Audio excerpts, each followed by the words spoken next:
Place. Present. Commissioner Curry Here. and Vice Chair Truax. Sure. All right, Commissioners Easterby and Mendel are absent. We still have a quorum.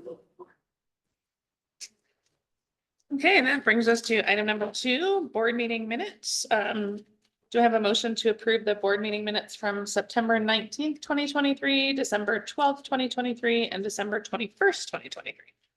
I move we approve. A motion, is there a second? Thank you. Roll call, please. Commissioner Oakley, what is your vote? Yes. Commissioner Curry, what is your vote? Yes. Commissioner Truax, what is your vote? Yes. All right, this motion carries. So we have no special presentations. I don't see any public comment. Commissioner Truax, just be aware, so the only person we have on the Zoom meeting is Eileen O'Hara Anderson, who is a partner with LCW, so she's here serving as general counsel today. Thanks, Eileen. Thank you. It's a pleasure to be here. We do not have any consent agenda items, so that brings us to item number 6, budget. Chief Tameyer. So if you go to page 13 of the packet, that takes us to our budget.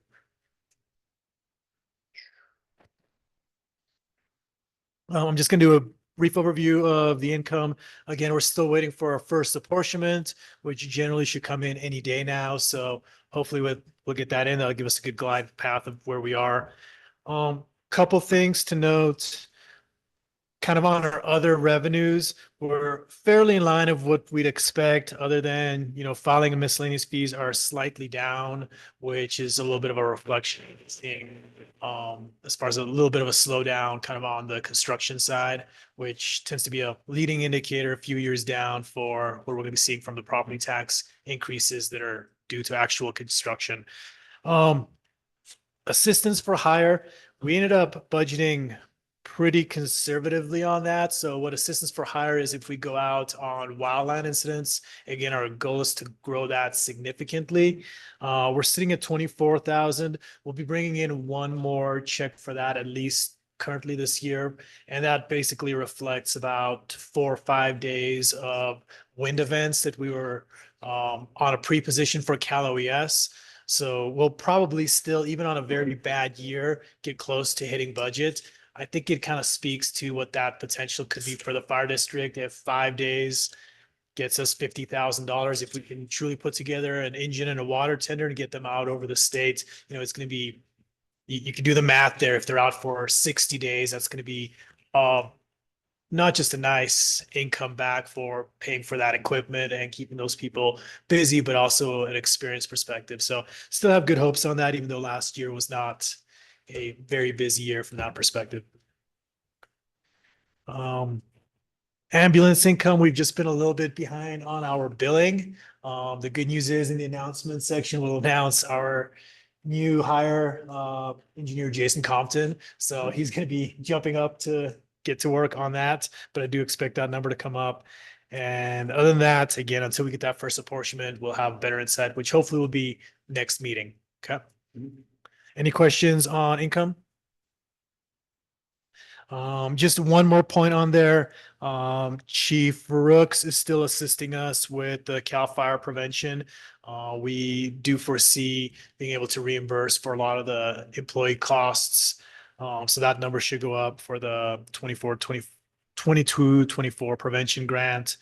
And there's actually the Bobcat that we purchased was paid for through that as well. We should get reimbursed on that, but that's going to be on our capital expenditure budget. Personnel costs, we should be sitting at about roughly 7 out of 13 pay periods. So about 53%. We're at 55. A couple of reasons for that. One is just personnel costs going up a little bit. We've also, I feel like we could add some work in some places. So Fix It Fridays, we've added a crew of 4 people that's been helping with that as well. And then our budget's not linear. We pick up quite a bit more work over the summer. So I think we'll still end up in a good spot on personnel costs. When we originally moved a few years ago from kind of that combination volunteer paid for some employees, when we had this discussion on how that's going to impact, and we ran some budget analysis on that. And one of the things is, that budget analysis reflected current employees and behaviors. One of the areas we've seen a big increase is the number of people showing up for training. So last training we had in December, we had 48 people at training, which is, in my mind, that's the best money we can spend is having people. So I actually see that as a positive. So when you look at the line item for part-time staff, which is on page 13, wages firefighter part-time, it's at 86%. There's a whole bunch of reasons for that. One is, again, a lot of that seasonal costs that we did for the wildland program were picked up there. We've been working them a lot more because we didn't have the full-time staff. So again, that item's high, but I think it's appropriately high for where we want to be. And I think overall, we're still going to glide path in a good direction. Moving on to administrative expenses. So couple items on this. The miscellaneous consulting reflects multiple things, but essentially it's the ballot measure. There's some work that we're doing for the cell tower that we've been getting some consultant assistance from the legal side. And then there was also the group that worked on hiring me, I believe, has been added to that. So most likely this category will end up a little high. The good news is, I feel like last year we had pretty significant inflation. It's not going to be down to 2% this year, but we should see it start to kind of mediate and become in a better spot. So overall, any questions on administrative expenses?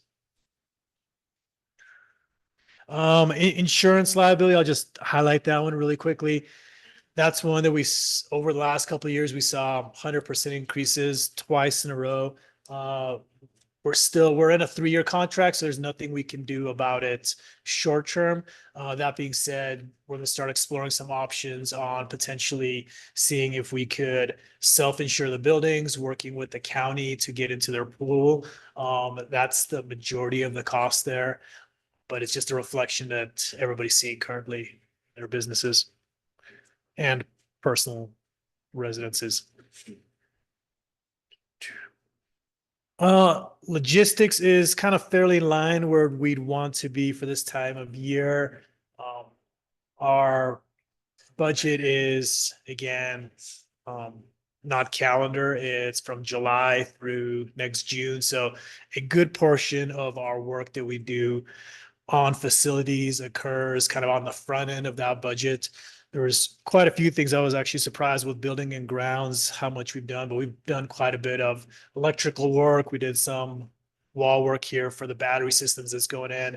The board had requested that we look into a fuel tank. So Chief Walker's been doing quite a bit of work on the facilities.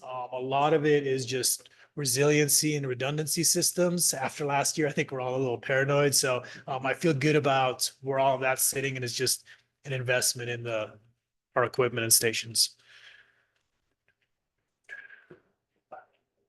Moving on to prevention.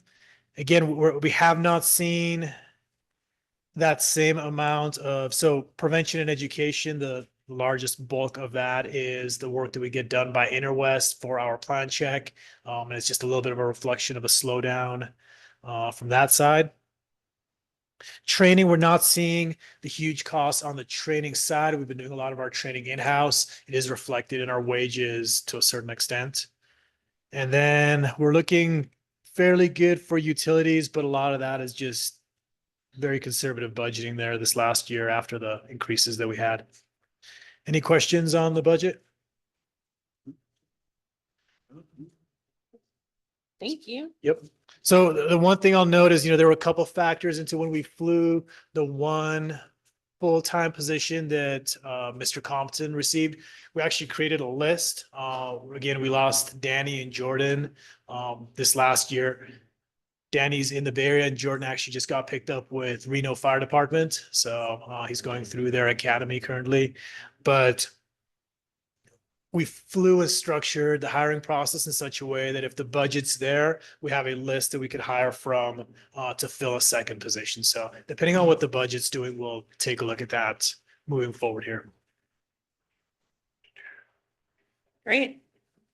That brings us to item 7, old business. So we have a report on the November 2024 potential parcel tax measure.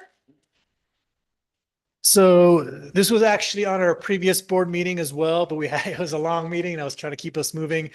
This is essentially the outline for what it would look like if we're trying to move into a successful ballot measure for November of 2024. We're in that period, kind of between the December 23, 24. These aren't exact. And then moving into the February, March for kind of benchmarks of what we'd like to get done and hit if we're going to move forward successfully. So the next part is to start working on some messaging and, really kind of defining what it is we're trying to do for our community.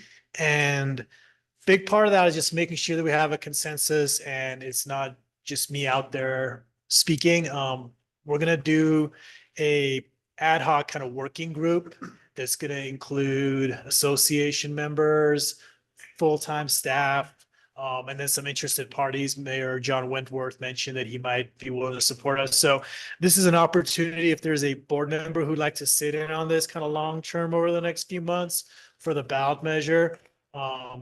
They could make meetings. Obviously, I'll be reporting back to the board regardless. So it's nothing that's required, but if there's somebody interested, that is an opportunity. Again, we could only have potentially up to 2 board members that could attend that ad hoc committee, and want to put that out there. Don't have to make a decision on it today, especially since we're missing Mr. Mandela and Mr. Easterby, but it would be great to have somebody from the board, sitting in on that. Before you make a decision on that, we're looking kind of for the same kind of thing on housing. So if there's somebody that's interested in discussing housing, nothing says it can't be the same individual, but 2 opportunities if there's something that you're interested in to be aware of. Okay. I know I'd be interested in the ballot measure side. Okay.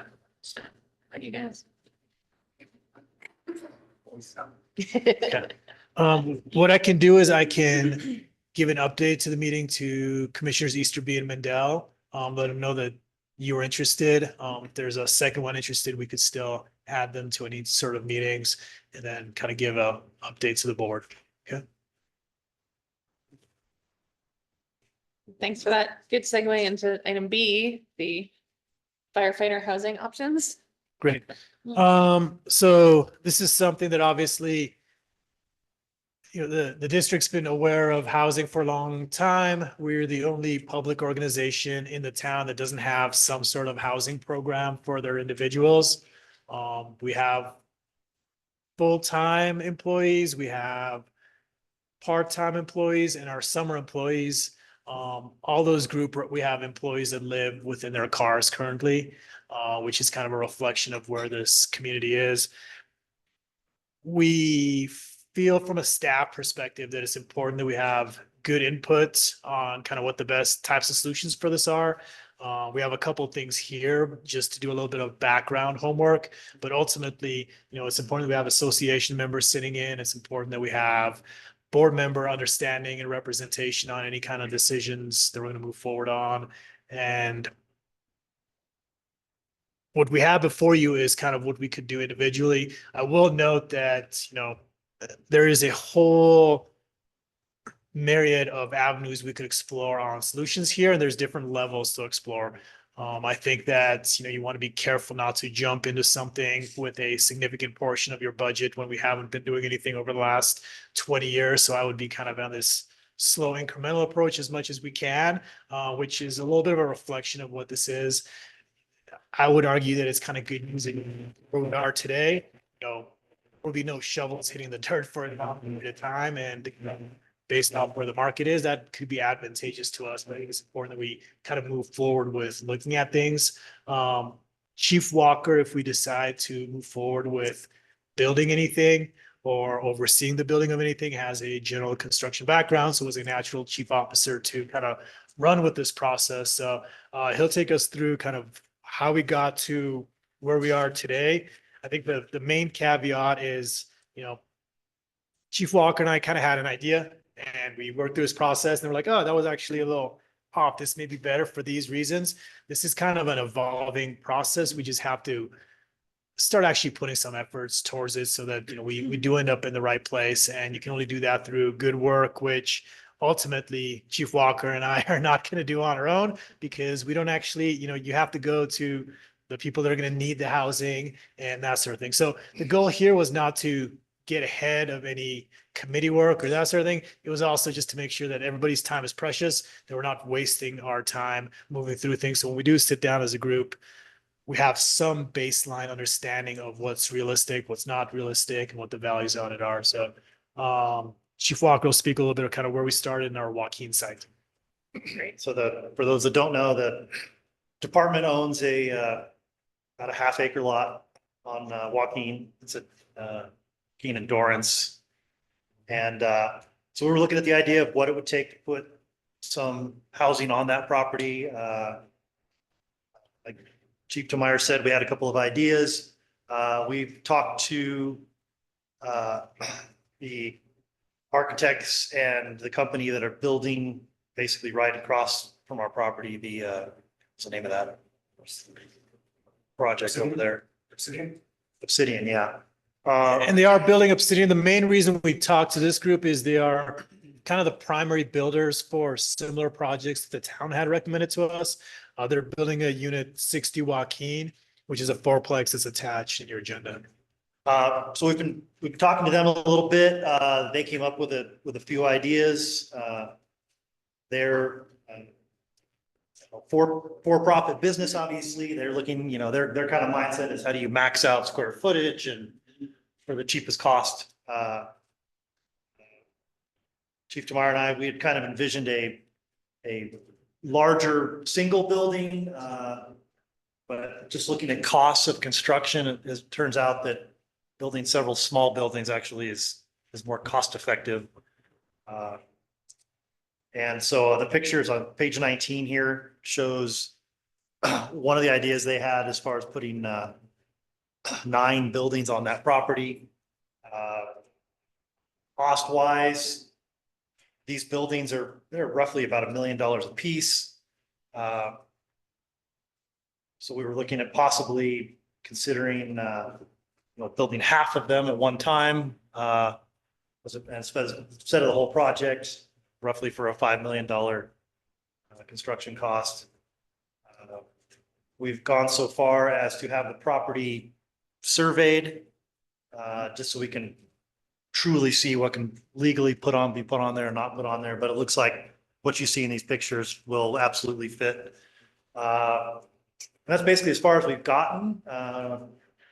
And now we need to get input from Chief Tomeyer said, our people, you guys, kind of see if this is something we want to move forward. The next steps would be obviously, we spent a few $1,000s getting surveys and some stuff getting to this point. The next step would require some investment.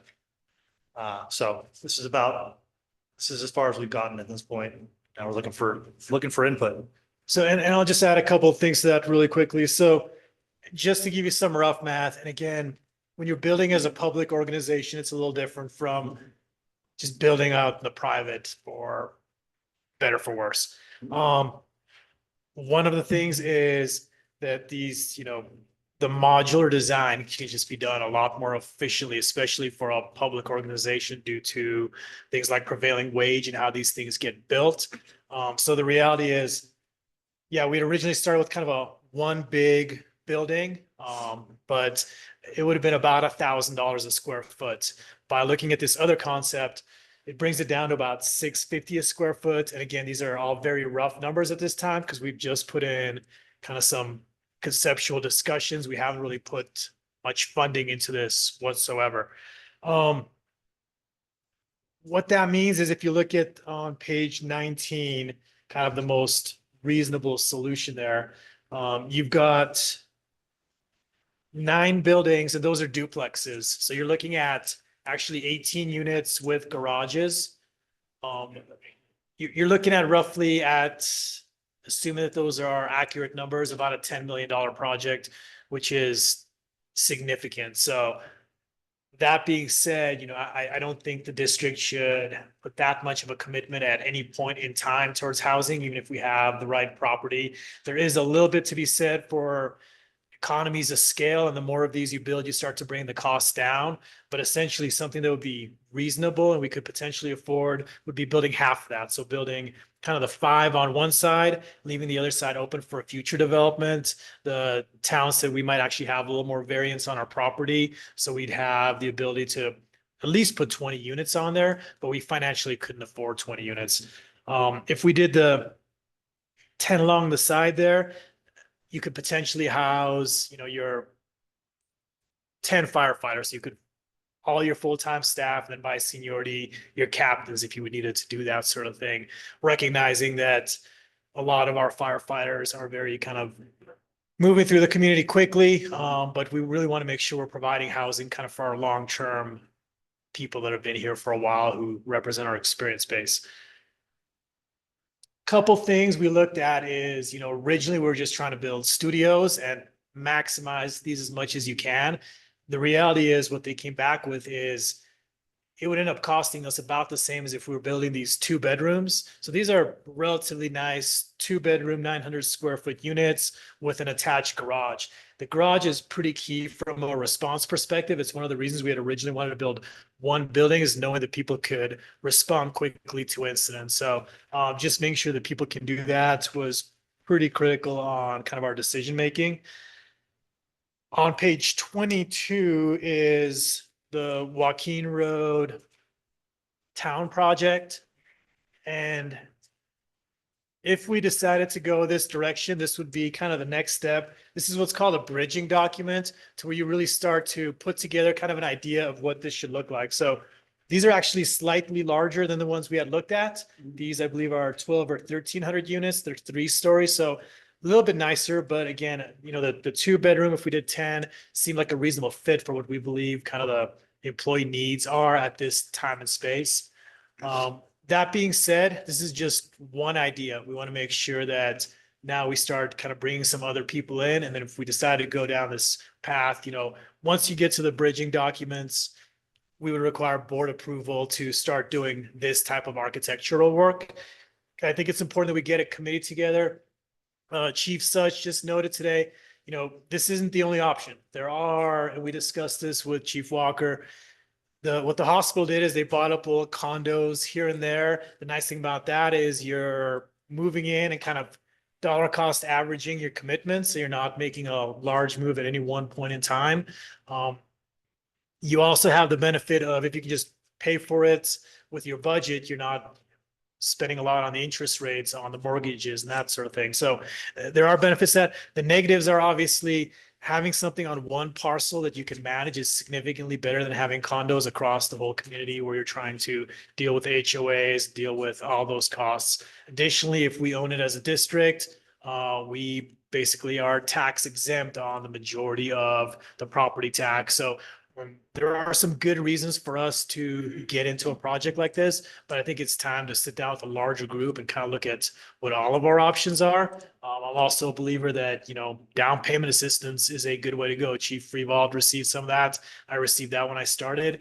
And the nice thing about that is there's no maintenance. You have an employee and they have a contract, and that's kind of where you're at that point. So next steps in my mind would be to sit down with a larger group and go back to the association and say, hey, do you think this would be a good fit for your group? I don't think this is the only solution. I still believe, again, some down payment and that sort of thing. But are we even going down the right paths here? And then come back with a recommendation from that committee to discuss with the board. And then if we decide to go with our own project, we have something that would be a bridging document that we would look for from the board. Was there any talk at all about income from the buildings? Sure. Yep. Absolutely. So, and that's what's one of the frustrating things is a couple things. As a public organization, it's always more expensive to build than a private organization. So that's a negative. The nice thing is you have some more control over those properties. So that's a positive.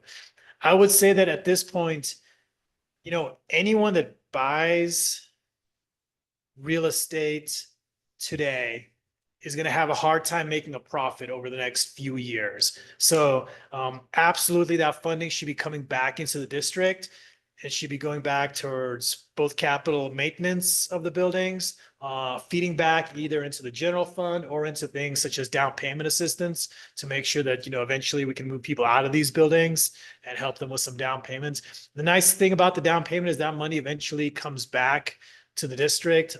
Chief Freevault received $50,000 towards his purchase of a house. That money came back into the district when he left. So once you set it up, it's essentially a little bit of a revolving door that keeps the district whole and keeps those employees taken care of. So there is what I would say is, and we have some, it's pretty crazy because we have land, we have these exemptions on paying property taxes.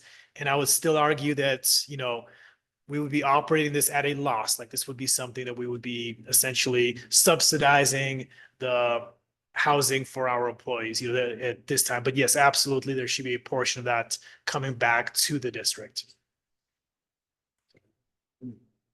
If we're asking, is it going to cover the costs? Not today and not in the foreseeable future.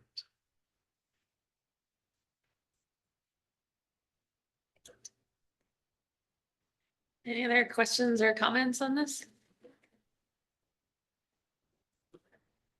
No, that answered my question. Again, I think I just gotta do support, look at this, right, and housing is a challenge for all of us. Right, this is an important part of the community, so we need to figure out. Yeah. Something along these lines. And if there's a board member for any reason that would like to be on that committee, again, I'll extend the invitation to Commissioners Mendel and Easterby. It would be great to get some inputs kind of on the directions that we're looking at. So that's going to be most likely meeting here within the next few weeks as well. The only thing that stands out to me is looking at the flat roof on that.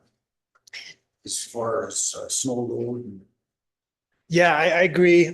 So, this is, so obviously the building we're looking at is not our design. It's just the one in town. I think it actually has a little bit more of a slope than you can see there. The other thing is, we're going to be there's a whole bunch of reasons why our costs are going to be high moving forward. One is, I believe it's in 2024. We don't have Chief Morrow here. The building code is going to most likely significantly increase the snow load requirements on roofs because they're going to be based on actual snow loading in that community to the point of where you're actually building your house. So there's scientific modeling that gets supplied based off what the snow is. So I foresee that our load per square foot is going to be very high at any point that we decide to build in the future. That being said, not building a flat roof is a good idea despite forklifts. Turn to page 27, you can see a bit more of the slope. Pitches.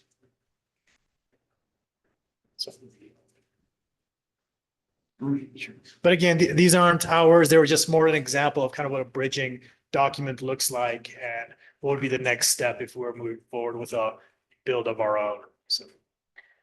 Yeah, I'd be eager to hear some input from, from the association and, and from other employees too, and make sure that, these are gonna, whatever if we do go down the building route or purchasing, that they'll meet some of the needs.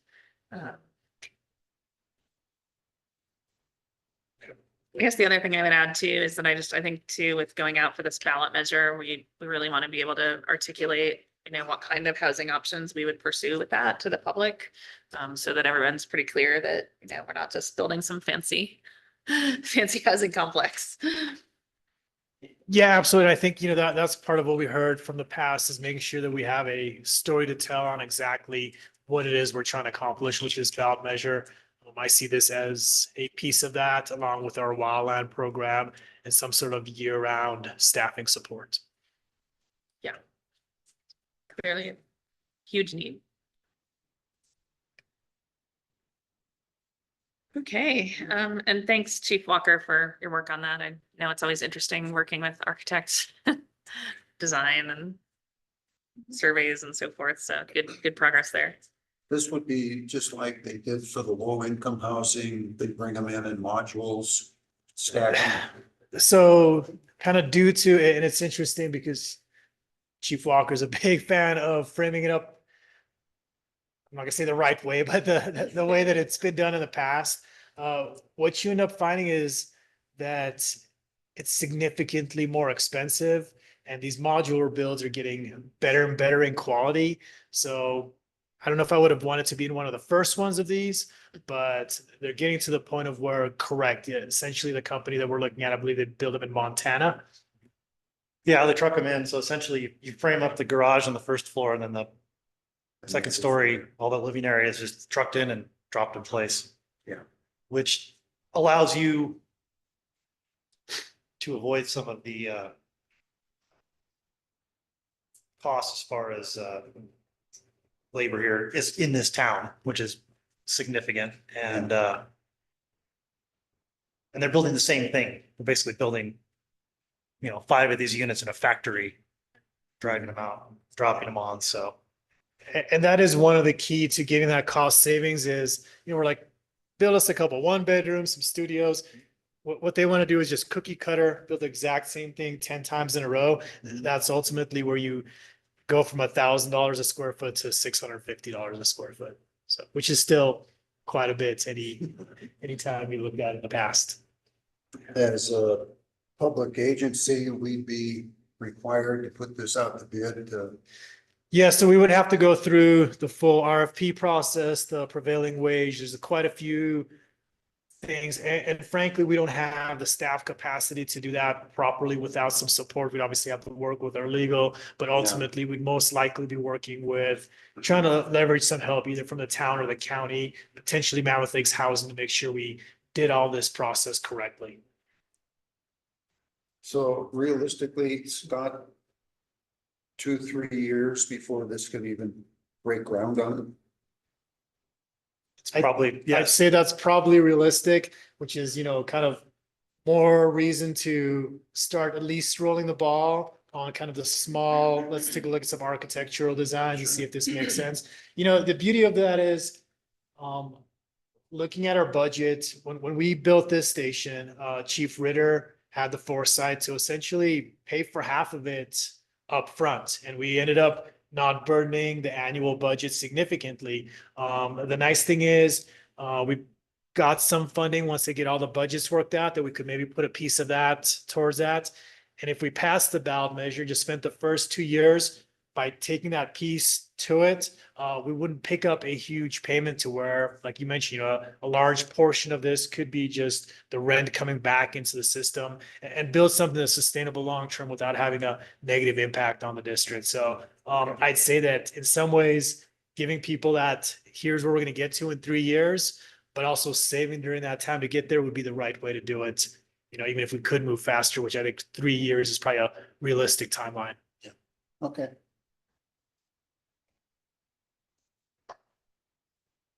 Okay, thank you. I'll move us on to item number 8, new business. Starting out with letter A, consideration to enter into Tamarack Street Shared Vehicle Access Easement Agreement with the Plum Mammoth Lakes Family Limited Partnership and Plum Family Limited Partnership.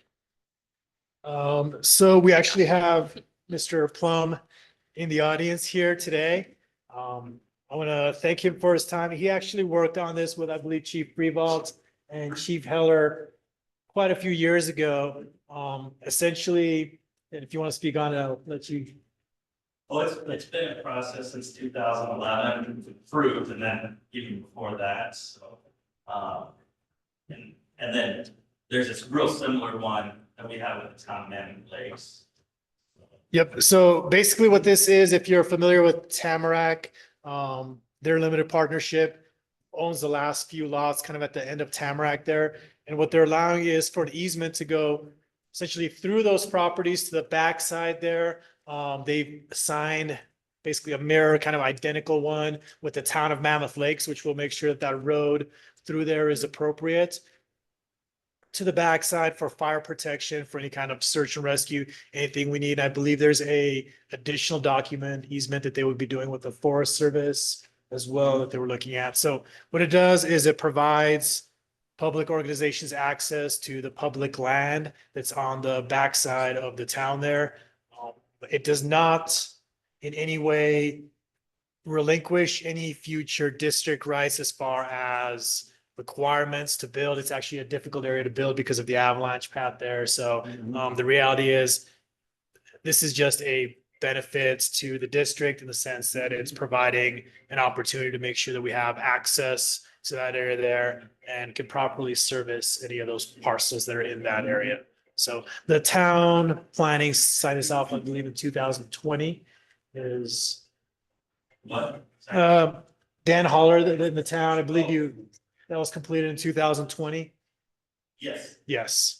So they're looking for a basically similar agreement with the fire district for how this would be routed. This would be that road that went alongside the properties that the Beardsleys had owned there.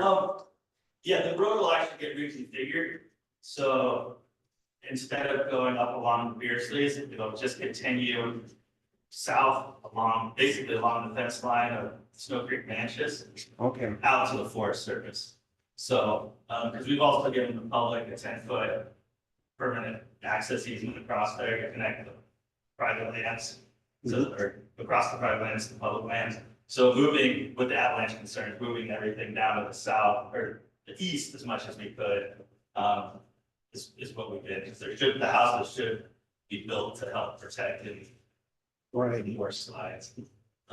And also part of this project, and I'm not sure who's aware of it, but there's a couple more turnouts that we're gonna put on Tamarack Road as well, fire turnouts. And I think an additional fire hydrant as well, part of the project. If it finally goes through. That all exists in the planning documents that were originally established that we work with Nolan on.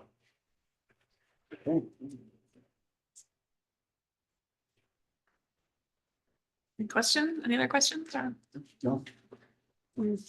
So we are looking for board action on this because this is an agreement. So by entering into the agreement, we would essentially be parties to this agreement, which would allow us access to that area. Well, I'd make a motion that we approve the shared vehicle access easement agreement. My second. All right, I have a motion and a second. Roll call, please, Caroline. Commissioner Bulkley, what is your vote? Yes. Commissioner Curry, what is your vote? Yes. Commissioner Truax, what is your vote? Yes, All right, this motion carries 3-0. thanks for the time to come by, Josh. Really appreciate it. There's some chili in the kitchen if you're hungry. Oh, yeah. We're all up here. I found one door in the back that was open. I don't know. if it's- Perfect. We're very trusting.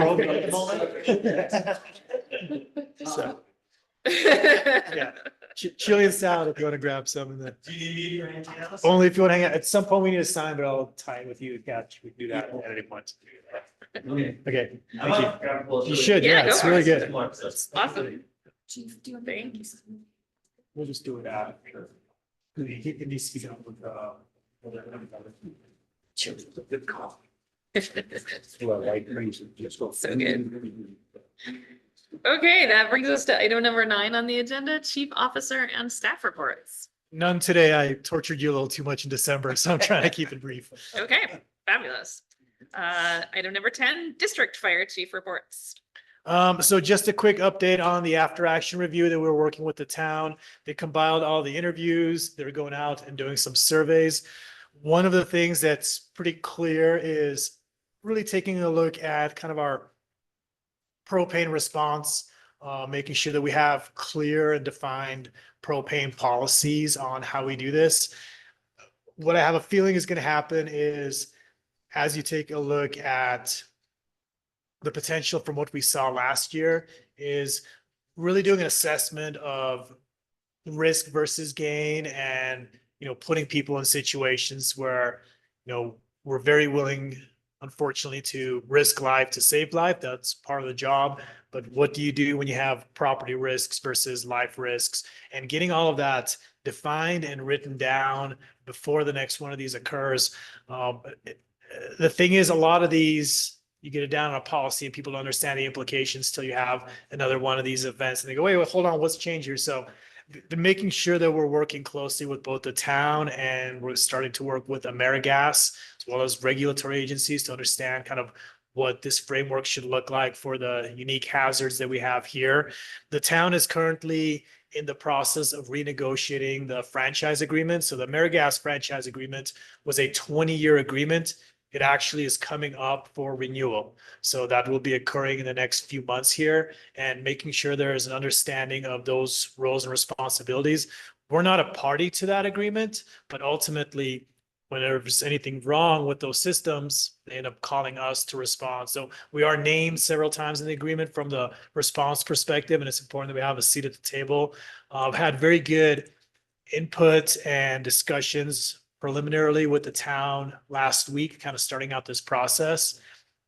I actually received a phone call from AmeriGas as well from the corporate offices, which had not happened to this point. So fairly, I feel like we're moving along in a positive direction. It's worth noting that this is going to be a multi-month process, and we're going to be moving into a new management team at the town over the next few months. But, everything points to this being something that they should be supportive of moving this forward in a way. Ultimately, after last winter, it really opened everybody's eyes as far as the risk that we have in this community. So. And that's all I had to report on. Questions? Um, I would just add that I did attend a couple of the after action meetings, and particularly the propane one was very interesting. It was, if nothing else, really good to have all those people at one table. Yeah, but the group that's doing the after action review, again, they're the best in the nation. The town, is funding that process. They did the campfire, the Paradise Fire that you're aware of. And the nice thing is, what this will do is give us some objectives moving forward that we can use for both kind of making our arguments in public settings with the town for what needs to occur, as well as potential grant opportunities that may come up in the future for mitigating these kinds of problems. Ultimately, propane needs to be a prevention solution. We have to be solving that one through prevention moving forward. Is that typical 20-year? Yeah, so these agreements, it is typical in the sense that AmeriGas wants to make a capital expenditure and commitment. So they want to have a commitment of income to mirror their expenditure. My argument is, if they're going to have a longer, and we most likely won't do we have no say in it. The town most likely will not do another 20-year. They'll most likely do some shorter ones with some steps to make sure that they're meeting their side of the agreement. Technically, it's not considered a monopoly because somebody else could build an identical franchise line right next to it. Practically, you're creating a barrier of entry into the economy that nobody's going to be able to enter. So essentially, this is a very good time to sit down with AmeriGas, and any kind of pipeline system usually has a long-term capital improvement plan to make sure those pipes keep working and are built out appropriately. This is the right time to make sure that, one, anything moving forward is built with the right valves and GIS, things that didn't exist 20 years ago to a certain extent. But also, how are we going to go back and take a look at the existing system and put the safeties in that ultimately, everyone's hand is going to get forced, where we go, okay, if we are not going to enter this exploding house, what is the potential with shutting down valves? And how comfortable are we with how far those valves are, recognizing that'll have an impact on customer services? So it's going to take a little bit of time, but this is the right step and point to be addressing that at. And the nice thing is, with that longer agreement, it gives you the leverage to say, okay, you really do need to make that capital investment to make this a safe system. Thank you. Number 11, board member comments. Chris? Either. Nor do I. So number 12, legal counsel advice. Eileen? No, I have nothing to offer. Thank you. Number 13, association comments. Tyson? Just that we went over the housing projects with chief in our last week, and particularly those options.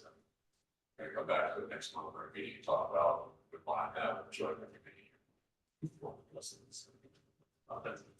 Fantastic. Thank you. Item number 14, announcements. I would just like to note that yesterday was not his first day, but first day of his promotion to, he's now an administrative engineer for us, Jason Compton, who's been with us, what, 7 years or? 7 years. The nice thing is he can hit the ground running.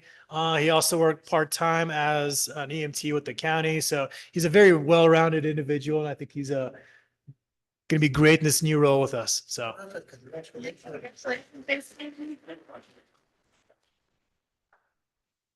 I've got a couple more commission changes.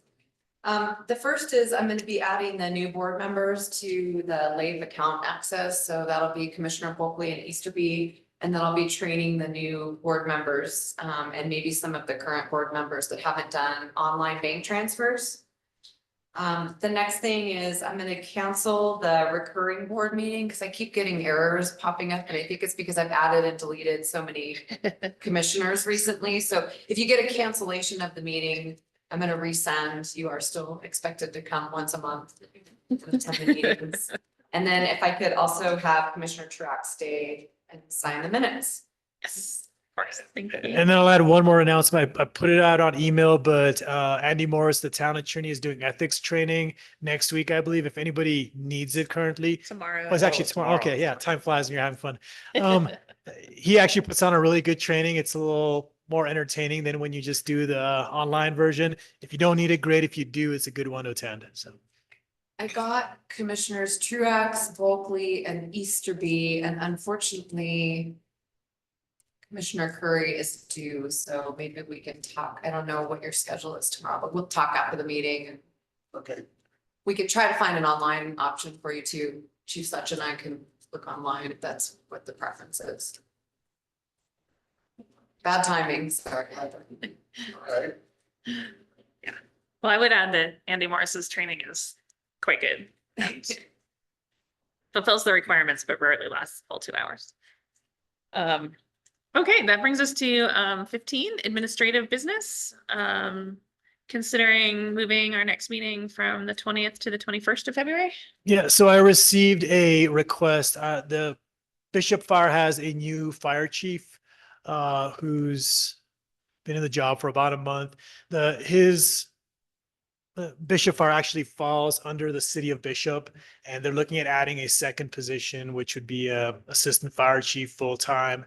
And they're looking for a assessment center committee, which would basically be one of the chiefs from CAL FIRE, the sheriff in Inyo County, and they've requested if I could be available to assist them with that hiring process. Unfortunately, it falls on the day of the meeting, so just seeing what flexibility of the board is as far as moving it. We could look at the 21st. We could also just table this till we have, just Easterby and Mendel, and kind of understanding of what their availability is next month. So I'm relatively flexible. This was a request kind of from a partnering agency and try to fulfill those when we can.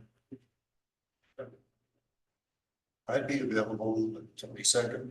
Or 21st. First, I'm sorry. Yeah, Okay. I'm available on the 21st too. It's a Wednesday. Wednesday. Yeah, awesome. So we could tentatively move it to the 21st. Do you want me to send a meeting request or check in with the other commissioners? Both. Sounds like we have a quorum, but let's check in with them and see. Okay, if there's nothing further, then I will adjourn us to our February meeting. Thanks, everyone. Good job. Thank you.